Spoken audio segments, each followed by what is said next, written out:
మోకాల నొప్పులకు ఎటువంటి సర్జరీ లేకుండా ఎపియాన్ పెయిన్ క్లినిక్ అందిస్తున్న అత్యాధునిక చికిత్స.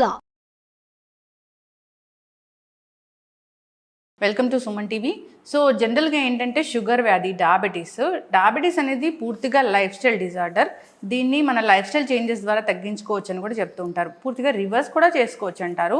సో దీనిలో వాస్తవం ఎంత, ఎలాంటి లైఫ్ స్టైల్ చేంజెస్ చేసుకోవాలి, దీని గురించి యోగా ఏం చెప్తుంది, పూర్తి వివరాలు తెలుసుకుందాం. మనతో పాటు ప్రముఖ యోగా అండ్ స్పిరిచువల్ గురు అరుణాదేవి గారు ఉన్నారు. మ్యామ్ నమస్తే అండి. నమస్తే మ్యామ్. అంటే డయాబెటీస్ ప్రీ డయాబెటిక్ కండిషన్ ఒకటి ఉంటుంది, పూర్తిగా డయాబెటీస్ వచ్చింది ఒకటి ఉంటుంది. ప్రీ డయాబెటిక్ కండిషన్ అయితే పూర్తిగా లైఫ్ స్టైలే, దాన్ని చేంజెస్ చేసుకుంటే రివర్స్ అయిపోతుంది. అంతేకాకుండా డయాబెటీస్ వచ్చిన వాళ్ళను కూడా ఈ లైఫ్ స్టైల్ చేంజెస్ చేసుకుంటే తగ్గించుకోవచ్చు అని చెప్తున్నారు. అంటే ఇప్పుడు యోగా అండ్ హెర్బల్ మెడిసిన్ ఇలాంటి ఆల్టర్నేటివ్ మెడిసిన్స్ ద్వారా దీన్ని ఎట్లా తగ్గిస్తారు అసలు? ముందుగా ఒక మాట ఏంటంటే ప్రీ డయాబెటిక్ అనేది లేదు, డయాబెటీస్ ఉందా లేదా అంతే. ప్రీ డయాబెటీస్ అనే వర్డ్ అసలు ఎందుకు వాడతారో నాకైతే అర్థం కాదు. అంటే ఇప్పుడు సపోజ్ 100 ఉండాల్సింది ఒక 99, 98, 95 లేకపోతే 90 ఉందనుకోండి, వాళ్ళని ప్రీ డయాబెటీస్ అనేస్తారు. అది ప్రీ డయాబెటీస్ అని అనకూడదు, జాగ్రత్తగా ఉండాలి అని చెప్తే అయిపోతుంది అన్నమాట. అంటే మీరు తొందరలో డయాబెటీస్లోకి వెళ్ళిపోయే అవకాశాలు ఉన్నాయి కాబట్టి ఇప్పుడు మీరు కొంచెం కేర్ తీసుకుంటే మీరు ఆ డయాబెటీస్ అనేది రాకుండా ఉంటుంది అనేది వాళ్ళకి చెప్పాలి. అంతేగాని ప్రీ డయాబెటీస్ అని చెప్పేసి ముందే మెడిసిన్ వాడడం అనేది చాలా పొరపాటు. అది ఏదైనా సరే, అలోపతి, హోమియోపతి ఆర్ ఆయుర్వేద ఏదైనా సరే ముందు మెడిసిన్ వేసుకోకూడదు. ఇంక నేను దగ్గరలో ఉన్నాను కదా, ఇప్పుడు నాకు ఇంకా వచ్చేస్తుంది కదా అని చెప్పి ముందు మెడిసిన్ తీసుకోకూడదు. నేనేం చెప్తానంటే ఆ ప్రీ డయాబెటీస్ అని ఎవరికి చెప్తున్నారో వాళ్ళు మెడిసిన్స్ వేసుకోకుండా డైట్లోకి వెళ్ళిపోవాలి. డైట్ కేర్ఫుల్గా ఉండాలి. అంటే వాళ్ళకి అర్థం అవ్వాలి, ఇంకా నేను కేర్ తీసుకోవాలి నా బాడీని, నేను అంటే సెల్ఫ్ మన మీద మనకి ఒక రోజు 1 గంట టైం తీసుకోవాలి అనేది పెట్టుకోవాలి. టైం తీసుకుని ముందు వాళ్ళకి యోగా, ప్రాణాయామము, ముద్రలు చాలా బాగా ఉపయోగపడతాయి. తర్వాత డైట్ అంటే ఏంటి, ముందు సడన్గా ఏం చేంజ్ చేయదు, టైమింగ్స్ చూసుకోవాలి. నేను ఏ టైంకి తింటున్నాను, లేటుగా తినకూడదు, ఎర్లీగా మీల్స్ తినేసేయాలి. అలాగే 2 మీల్స్ చేసుకోవాలి, ప్రొద్దున ఒక మీల్, సాయంకాలం ఒక మీల్. మధ్యలో ఏదైనా లిక్విడ్ మీన్స్ మజ్జిగ, మంచినీళ్ళు అలాంటివి తీసుకోవాలి తప్ప వేరే తీసుకోకూడదు. టైం మెయింటైన్ చేసేస్తే మీరు స్ట్రిక్ట్గా, ఇప్పుడు నేను రైస్ ఇంతే తినాలి, నేను కూరలు ఎక్కువ తినాలి అని అంటే మీరు అంతే తీసుకోవాలి, రోజు అదే మోతాదు కల మీరు తీసుకోవాలి. అలా మీరు స్ట్రిక్ట్గా టైం మెయింటైన్ చేసి మంచి నిద్ర చాలా చాలా ఇంపార్టెంట్. నిద్రపోవాలి ఫస్ట్. మీరు చూసుకోవాలి నాకు డయాబెటీస్ ఉంది అని అంటే నిద్ర ఉందా, నిద్ర అనేది సఫిషియెంట్గా ఉండాలి. ఖచ్చితంగా మీరు 6-7 గంటలు నిద్రపోవాలి. మీరు నిద్రపోకుండా ఏదో డైట్ చేసేసి మెడిసిన్స్ వేసుకుని కంట్రోల్ చేయాలని ప్రయత్నించకూడదు. అసలు డయాబెటీస్ నాకు ఎందుకు వచ్చింది, నా డైట్ ఎలా ఉంది, నా స్లీప్ ఎలా ఉంది, నా స్ట్రెస్ లెవెల్స్ ఎలా ఉన్నాయి, ముందు మనమే చూసుకోవాలి. ఎందుకంటే మనకే తెలుసు కాబట్టి అవి చేంజెస్ చేసుకోవాలి. స్ట్రెస్ లెవెల్స్ ఉంటే అవి ఎలా తగ్గించుకోవాలి, నిద్రపోవాలి. అలాగే ఇవన్నీ ఉంటాయి అన్నమాట. ఇవన్నీ మీరు కొంచెం మీ లైఫ్ స్టైల్ని, ఎందుకంటే లైఫ్ స్టైల్ డిజార్డర్ ఇది, కొంచెం సరిగా పెట్టేస్తే మీకు అసలు డయాబెటీస్లోకి వెళ్ళరు. ఆ ప్రీ డయాబెటిక్ అనే వర్డ్ కూడా అసలు అవసరం లేదు. డయాబెటీస్లోకి వెళ్ళకుండా మనల్ని మనం కాపాడుకోవచ్చు. డయాబెటీస్లోకి వెళ్ళిపోయిన తర్వాత కూడా ఒకవేళ సపోజ్ ఇప్పుడు డయాబెటీస్ మనకు వచ్చింది, అప్పుడు ఏం చేయాలంటే ఇమీడియట్లీగా ఫస్ట్ మీరు చేయాల్సింది ఏంటంటే, ఎక్కువ లెవెల్స్ కనబడుతున్నాయి అని అనుకున్నప్పుడు ఎవరైనా సరే ఆల్ ఏజ్ గ్రూప్స్, ఒకవేళ వాళ్ళకి డయాబెటీస్ చాలా 250, 300 అట్లా కనబడుతుంది అని అనుకున్నప్పుడు first you stop all food. ఆ రొట్టెలు కానీ, జొన్నలు కానీ, కొర్రలు కానీ, లేకపోతే ఏదైనా సరే ఫుడ్ ఆపేసి వాళ్ళు లిక్విడ్స్లోకి వెళ్ళాలి. లేకపోతే ఉడకబెట్టిన కూరగాయలు అట్లాంటివి తీసుకోవాలి. ఇలా 2-3 రోజులు చేస్తే కొంచెం మీ లెవెల్స్ తగ్గిపోతాయి. తగ్గి కంగారు పడాల్సిన అవసరం లేదు, తగ్గుతాయి. తగ్గిన తర్వాత అప్పుడు దాన్ని, ఇప్పుడు మా దగ్గరికి వచ్చారనుకోండి, మా దగ్గరికి వస్తే వాళ్ళకి థెరపీ కూడా ఉంటుందన్నమాట. థెరపీ పెట్టి ఒకవేళ మెడిసిన్స్ ఆల్రెడీ వాడుతున్నారు, ఒక 15 ఇయర్స్ నుంచి 20 ఇయర్స్ నుంచి ఇన్సులిన్ తీసుకుంటున్నారు, అదేం తగ్గట్లేదు, అలానే ఉంటుంది అనేది చెప్తారు. వీళ్ళు ఇంకోటి ఏమంటారంటే, మేము మార్నింగ్ ఈవినింగ్ ఇన్సులిన్ తీసుకుంటున్నాం కానీ మా కంట్రోల్లోనే ఉందండి అని చెప్తారు.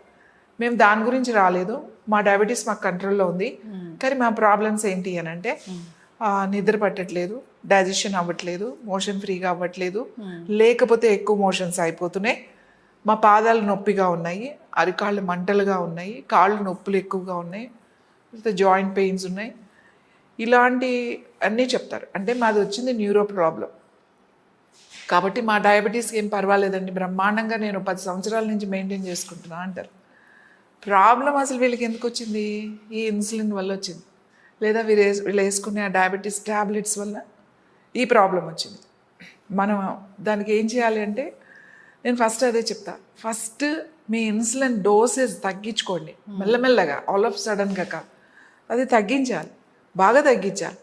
తగ్గించి మనం చెప్పిన ప్రోగ్రామ్ ఏదైతే ఉందో ఆ ప్రోగ్రామ్ చేస్తే స్లోగా వాళ్ళ ఇన్సులిన్ బాగా తగ్గించేసుకోవచ్చు. మందులు వాడుకోవాలి కదా, మందులు వాడుకోవాలి, ఆఫ్టర్ దట్ మనం చెక్ చేసుకుంటూ ఉంటాం కాబట్టి మెల్లగా మనం డయాబెటీస్ నుంచి బయటకు వచ్చేయచ్చు. ఇప్పుడు వీళ్ళు రైస్ తినాలా తినకూడదా? రైస్ తినొచ్చు, కాకపోతే తెల్లగా పాలిష్ చేసిన రైస్ తినొద్దు. ఓకే, కొంచెం దానికి ఫైబర్ ఉండాలి కాబట్టి మనం సెమీ పాలిష్ బ్రౌన్ రైస్ అంటున్నాం కదా, అది ఏ రైస్ అయినా సరే ఆరు కొర్రలే ఏదైనా సరే క్వాంటిటీ ఉడికించిన తర్వాత ఇంతే ఉండాలి. మీకు ఒక చిన్న బౌల్ ఉంటుంది కదా, ఒక అందులో 150 grams రైస్ ఉంటుంది, అంతే ఉండాలి. కూరలు ఎక్కువ ఉండాలి. సో అలా కనుక చేస్తే అలా తినొచ్చు, అంతేగాని డయాబెటీస్ వచ్చిన వాళ్ళు మొత్తం రైస్ మానేసేసేయాలి అనేది లేదు. ఒకవేళ అలా మానిపించేసామే అనుకోండి, మొత్తం మానిపించేసాం వాళ్ళకి, మానిపించేసి హై ప్రోటీన్ తినిపించేస్తున్నాం వాళ్ళకి. హై ప్రోటీన్ అంటే చికెన్ లేకపోతే ఫిష్ ఇలాంటివి అన్నీ ఎక్కువ హై ప్రోటీన్ ఇచ్చేస్తే, అలా హై ప్రోటీన్ కోకోనట్ ఆయిల్ లేకపోతే గీ ఇవన్నీ ఇచ్చేస్తున్నాం. ఇస్తే ఏమవుతుంది అని అంటే మీకు రిపోర్ట్స్లో తగ్గిపోతుంది. అసలు డే 1 నుంచే మీరు డయాబెటీస్ కనపడదు మీకు. సో హ్యాపీ మీల్ చేస్తారు, 1 నెల చేస్తారు, 2 నెలలు చేస్తారు, 3 నెలలు చేస్తారు, లేదా 6 నెలలు చేస్తారు కష్టపడి. దాని తర్వాత ముందు మన మైండ్ మంది రైస్ బాడీ, మనకి సౌత్ ఇండియాలో అన్నం వెళ్ళకపోతే కుదరదు. సో మెల్లగా మళ్ళీ స్టార్ట్ అవుతుంది, నో కార్బ్స్ ఫుడ్కి మీరు వెళ్తే ఫస్ట్ ఎఫెక్ట్ అయ్యేది మీ బ్రెయిన్. సో బ్రెయిన్ చాలా స్లో అయిపోతుంది, ఎందుకంటే దానికి కార్బ్స్ కావాలి. మన బ్రెయిన్కి కార్బ్స్ ఇస్ వెరీ ఇంపార్టెంట్. కానీ మనం ఎందుకు తినొద్దు అంటున్నాం? ఎక్కువ తినొద్దు అని చెప్తాం. ఎక్కువ తినేకండి, ఇప్పుడు ఇంత అన్నం తినేసి మనం ఇంతంత కూరలు అలా తినకండి. రైస్ అందుకనే తినొద్దు అని చెప్తున్నాం, ఇంత అన్నం తినొద్దు. మన ఫుడ్ ఎలా ఉంటుంది, పచ్చడి రసం అన్నీ ఒక్కొక్కటి అసలు మనం తింటున్నప్పుడు తెలియదు. మనం ఎలా ఉంటామంటే ఆ టేస్ట్కి ఒక బానిసలాగా, ఎవడో మనల్ని హిప్నోటైజ్ చేస్తాను చూడండి, అలా బిహేవ్ చేస్తామట. ఇంకా అక్కడికి వచ్చిన తర్వాత ఇంకా ఏం కాదులే, ఎందుకు కానీ బతుకు 4 ముద్దలు తినేద్దాం, రేపటి నుంచి వేద్దాంలే డైట్ అనే దాంట్లోకి వెళ్ళిపోతాం. ఆ కంట్రోలింగ్ ఉండదు. సో రైస్ ఎప్పుడు కూడా ఒక బౌల్ అలా కొలిచి పెట్టేసుకోవాలి, అక్కడ పెట్టుకుని కూరలతో గనక తినాలి. So important, carbs is very important. నీ మైండ్ అంటే నీ బ్రెయిన్ ఎప్పుడైతే నువ్వు రైస్ మానేసావో తినడం, మన బాడీస్ గురించి చెప్తున్నా, అసలు తినని వాళ్ళ గురించి నేను మాట్లాడలే. రైస్ మనం మానేసేసగానే నువ్వు చాలా స్లో అయిపోతావు, డల్గా అయిపోతావు. ఏమేలే ఎందుకు బతుకుతున్నావులేండి, ఇది ఒక బతుక అనే దాంట్లోకి ఏంటి, వాళ్ళకి అన్నీ ఉంటాయి, ఎవ్రీథింగ్ ఉంటాయి, కానీ వాళ్ళకి లేనిది ఏంటి, మిస్ అయ్యేది ఏంటంటే ఈ రైస్, కార్బ్స్. సో కార్బ్స్ ఎక్కువ తీసుకోకండి, కానీ కార్బ్స్ కంపల్సరీగా తగినంత క్వాంటిటీ మీరు ఎవ్రీ డే తినాలి. మీరు యాక్టివ్గా ఉండాలి. డిప్రెషన్లో కూడా వెళ్ళిపోతారు కొన్ని రోజులు. అందుకే ఒక 6 నెలలో 3 నెలలో చేసిన తర్వాత ఇదంతా వద్దు, హాయిగా మనం ఆ ఇన్సులిన్ ఆ ట్యాబ్లెట్ వేసేసుకుని అన్నీ తినొచ్చు కదా, వేసేసుకుందాం అని చెప్పేసి కామ్గా ఉంటారన్నమాట. ఇంకొక ప్రాబ్లమ్స్ ఏమొస్తాయంటే, ఈ డైట్స్ చేసినప్పుడు, ఈ high protein diets, no carbs diets చేసినప్పుడు లాంగ్ పీరియడ్లో మీకు 3 months 6 months మీ రిపోర్ట్స్ అన్నీ బాగుంటాయి, అన్నీ చాలా బాగుంటాయి. 3 months రిపోర్ట్ చూడండి, 4 months రిపోర్ట్ చూడండి, 1 monthకే మేము ఎలా కంట్రోల్ చేసామో అని చెప్తారు. ఇవి అప్పుడు కనపడవు. మీకు ఒక 1 year తర్వాత, మెల్లగా ఒక 2 years తర్వాత మెల్లగా మీ లివర్ ఇష్యూస్ స్టార్ట్ అవుతాయి, బ్రెయిన్ ఇష్యూస్ స్టార్ట్ అవుతాయి, కిడ్నీ ఇష్యూస్ స్టార్ట్ అవుతాయి. ఎందుకంటే వీటికి కార్బ్స్ కావాలి. నువ్వు ఎక్కువ తినకు, తక్కువ తిను, అంతేగాని ప్రోటీన్తో నేను కంట్రోల్ చేసేస్తాను అని చెప్పి హై ప్రోటీన్ తింటే పోయేది లివర్. ఇప్పుడు చూడండి, జిమ్కి వెళ్ళే పిల్లలు కూడా వాళ్ళు ఎక్కువ వర్కౌట్స్ చేసేటప్పుడు వాళ్ళకి ప్రోటీన్ ఎక్కువ కావాలి. ఈవెన్ వాళ్ళు రోజు 10 eggs 12 eggs తీసుకున్నా 16 eggs కూడా తీసుకుంటారు, సరిపో. సో వాళ్ళు ప్రోటీన్ పౌడర్స్ కూడా వాడతారు, protein shakes, protein milk shakes, ఏ పౌడర్స్ దొరుకుతాయి అమ్మేస్తూ ఉంటారు. ఇప్పుడు కొంచెం తగ్గింది. ఇంతకు ముందు అయితే మీరు చూసారో లేదో, ఆ జిమ్లో పెద్ద కంపెనీస్, ఇంటర్నేషనల్ కంపెనీస్ ఒక్కొక్క డబ్బాలు తీసుకొచ్చి స్కూప్స్ వేసుకుని కలుపుకుని తాగేసేవాళ్ళు. సో ఇలా చేయడం వల్ల ఫస్ట్ మీ కిడ్నీ ఎఫెక్ట్ అయిపోతుంది. మీకు ఇవన్నీ షార్ట్ పీరియడ్ అంటే ఒక 3-4 నెలల్లో ఏమి తెలీదు. ఒక 1 year అవ్వచ్చిన తర్వాత ప్రాబ్లమ్స్ బయటపడతాయి. అప్పుడు మనమేమనుకుంటాము, ఈ డైట్ గురించి ఆలోచించరు. నాకేదో కిడ్నీ ప్రాబ్లం వచ్చింది, నాకేదో లివర్ ప్రాబ్లం వచ్చిందని అనుకుంటారు. కాబట్టి డైట్ అనేది మీరు ఏది తింటున్నారో మీ చిన్నప్పటి నుంచి, అంటే హెల్తీ ఫుడ్ తినండి, టైంకి తినండి. Time is very important. ఎక్కువ తినకండి. మీరు చేసే పని తక్కువ, మనం తినేది ఎక్కువ అయితే స్టోర్ అయిపోతాయి క్యాలరీస్ అన్ని మనకి. సో వర్కౌట్ ఎక్కువ చేయాలి. యోగా కంపల్సరీ. యోగాలో కొన్ని ఆసనాస్, ముద్రాలు, బ్రీతింగ్ టెక్నిక్స్తో పాటుగా వాళ్ళ డైట్ కరెక్షన్స్ చేసి, వాళ్ళ లైఫ్ స్టైల్ కరెక్షన్ చేసి మనం ప్రోగ్రామ్ చేసి వాళ్ళని పంపిస్తాం. మీరు అది ఫాలో అవ్వండి. దానికి కొన్ని హెర్బల్స్ కూడా మనం సజెస్ట్ చేస్తాం.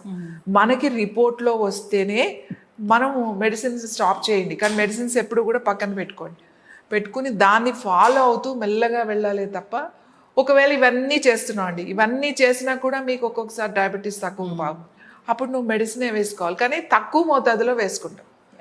కాబట్టి అంత ఈజీ కాదు. ఇప్పుడు నేను 4 రోజుల్లో నేను చూపించేస్తాను మీ diabetes full control. 2-3 times insulin తీసుకున్న వాళ్ళు కూడా మన దగ్గరకు వస్తారు. అసలు ఏమి ఉండదు, అసలు ఫస్ట్ డే నుంచి ఉండదు. మన దగ్గర జాయిన్ అయిన తర్వాత ఫస్ట్ డే దగ్గర నుంచి ఉండదు. కానీ అదే మనకి ప్రమాణం కాదు. వాళ్ళు మనకి ఒక 2 years తర్వాత, 3 years తర్వాత కూడా వచ్చినా కూడా వాళ్ళు అలా హెల్తీగా ఉండాలి. ప్రోగ్రామ్ ఎప్పుడు అలా ఉండాలి. వాళ్ళని డిజైన్ చేసి, వాళ్ళకి ట్రైన్ చేసి మనం పంపించగలగాలి. అంతేగాని డైట్లు టెంపరీగా మనం రిజల్ట్ చూపించడం అది అసలు మంచిది కాదు. లైఫ్ లాంగ్ మెయింటైన్ చేయాలి. ఆల్రెడీ ప్రాబ్లమ్స్తో ఇలాంటి డైట్స్ చేసి, ఆల్రెడీ ప్రాబ్లమ్స్తో రోజు కనీసం మా దగ్గరికి 5-6 members వస్తారు. మేము ఇట్లా ఈ కీటో డైట్ చేసాము, హై ప్రోటీన్ డైట్ చేసాం. ఈవెన్ క్యాన్సర్ వాళ్ళకు కూడా ఈ డైట్స్ చాలా ఎఫెక్ట్ అవుతాయి. So don't take too much of protein ఉంది కదా అని నేను రోజు చికెన్, అది సైంటిఫిక్గా నువ్వు ఎక్స్ప్లెయిన్ చేస్తున్నప్పుడు చాలా బాగుంటుంది వినడానికి. కానీ ప్రాక్టికల్గా ఇప్పుడు మనం అలా గనక చేసాము అంటే మన సిస్టమ్ రిజెక్ట్ చేసి దానికి అలవాటు లేని పని వేరే అదర్ ఇష్యూస్, కొత్త సమస్యలు మీకు తీసుకొస్తాయి. చక్కటి ఇన్ఫర్మేషన్ మ్యామ్, చాలా చక్కగా చెప్పారు. డయాబెటీస్ని రివర్స్ చేసుకోవచ్చు, లైఫ్ స్టైల్ చేంజెస్ చేసుకోవాలి ఖచ్చితంగా. యోగా దీనికి బాగా ఉపయోగపడుతుంది. అంతేకాదు హెర్బల్ మెడిసిన్, రకరకాల థెరపీస్ ఉన్నాయి. సో ఇబ్బంది పడుతున్న వాళ్ళు కాంటాక్ట్ చేయాలని కోరుకున్నాం. చాలా చక్కటి ఇన్ఫర్మేషన్. అంతేకాదు రైస్ క్వాంటిటీ తగ్గించాలి, పూర్తిగా మానేయకూడదు. ఎప్పుడు తిన్నామనేది మ్యాటర్ అవుతుంది ఇక్కడ. సో ఎంత క్వాంటిటీ, ఎప్పుడు తిన్నాము, ఎంత నిద్ర ఉంది మనకి అనేది, ఇవన్నీ కూడా జాగ్రత్తలు తీసుకోవాలి. డయాబెటీస్ని రివర్స్ చేసుకోవచ్చు. ఫాలో అవ్వాలని కోరుకున్నాం. ధన్యవాదాలు.